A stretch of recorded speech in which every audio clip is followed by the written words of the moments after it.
बिस्मिल्लाहिर्रहमानिर्रहीम। अस्सलाम वालेकुम। आप देख रहे हैं यूट्यूब चैनल एजुकेशनल कॉम्प्लेक्स। इस वीडियो के अंदर हम दो चीज़ों को डिस्कस करेंगे। एक हमारे पास है सिंबल और एक है वैलेंसी। एलिमेंट्स को हमने पढ़ा कि यूनिक प्रॉपर्टीज़ रखते हैं, एक ही जैसे एलिमेंट्स पर मुश्तमिल होते हैं और इनको आम फोर्स से हम तोड़ नहीं सकते सिंपलेस्ट सब्सटेंसेस में। ठीक है, तो एलिमेंट्स को रिप्रेजेंट किया जाता है सिंबल से।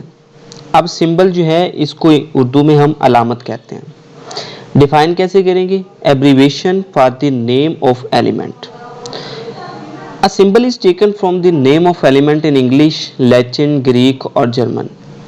ये इंग्लिश का भी हो सकता है, ये लतीनी ज़बान का हो सकता है, यूनानी का हो सकता है या जर्मन का हो सकता है। ठीक है, तो सिंबल जो है वो किसी भी लेटर को हम जो है वो चूज़ कर लेते हैं, लेकिन ये एक लेटर पे आमतौर पे मुश्तमिल होता है। फॉर एग्जांपल, हम हाइड्रोजन के लिए हाइड्रोजन पूरा जो है वो वर्ड यूज़ करने के बजाय सिर्फ H लिख देते हैं, कैपिटल H। इसी तरह से नाइट्रोजन के लिए हम जो है वो N लिख देते हैं। इसी तरह से कार्बन के लिए हम जो है वो C यूज़ कर देते हैं। कुछ एलिमेंट्स ऐसे भी होते हैं जो एक से ज़्यादा सिंबल्स जो है लेटर्स पर मुश्तमिल होते हैं। फर्स्ट लेटर जो है उनका कैपिटल लिखा जाता है और जो दूसरा लेटर है उसको हम जो है वो स्मॉल लेटर में लिखते हैं। फॉर एग्जांपल, कैल्शियम है, कैल्शियम को हम जो है वो Ca से रिप्रेजेंट करते हैं। C कैपिटल है और A जो है वो छोटा है।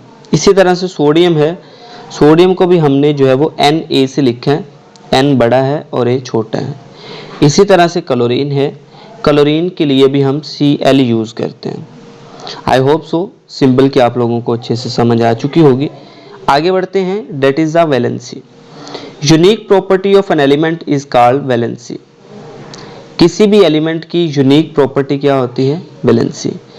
ये होती क्या है? That is the combining capacity of an element with other element. एक एलिमेंट का दूसरे एलिमेंट के साथ जो है वो कंबाइनिंग कैपेसिटी को हम वैलेंसी कहते हैं। It depends upon the number of electrons in the outermost shell. ये हम देखेंगे कि एलिमेंट जो है वो अपने आउटर मोस्ट शेल के अंदर कितने इलेक्ट्रॉन्स कैरी करता है, उस हिसाब से उसकी वैलेंसी होगी। फॉर एग्जांपल, हाइड्रोजन की वैलेंसी 1 है।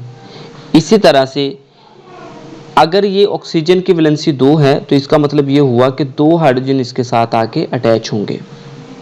क्लोरीन की वैलेंसी 1 है, हाइड्रोजन की वैलेंसी 1 है, तो ये दोनों एक दूसरे के साथ कंबाइनिंग कैपेसिटी रखते हैं क्योंकि एक पॉजिटिव है और एक नेगेटिव है। इसी तरह से नाइट्रोजन की वैलेंसी 3 है और हाइड्रोजन की 1 है, तो इसका मतलब ये हुआ कि 3 हाइड्रोजन यहाँ पे आकर अटैच होंगे। अगर मैं कार्बन की बात करूँ तो कार्बन की वैलेंसी 4 है, चूँकि 4 हाइड्रोजन इसके साथ आके अटैच हो सकते हैं। ठीक है, आई होप सो कि ये आपको वैलेंसी और जो सिंबल है वो आपको समझ आ चुका होगा। इंशाल्लाह नेक्स्ट वीडियो के अंदर हम जो है वो इसको ब्रीफली देखेंगे। अब तक के लिए इतना ही, इजाज़त दीजिए। अल्लाह हाफ़िज़।